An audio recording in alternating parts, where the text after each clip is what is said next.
அப்படியே இந்த காவாவளியே நடந்து வந்தீங்கன்னா வச்சிங்களேன், பாருங்கள் அங்கங்கே சிப் டேம் கட்டியிருக்காங்க. அதில் வந்து இவ்வளோ அருமையாக வந்து தண்ணி கொட்டுதுன்றதை பாருங்களேன்.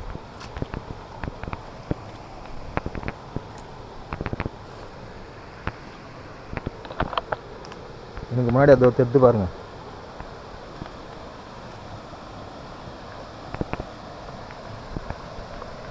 அதை நம்ம எப்படி தாண்டி போக போகிறோன்னு தெரியலங்க. ஃபுல்லாக ஆழமாக இருக்குது சுற்றி.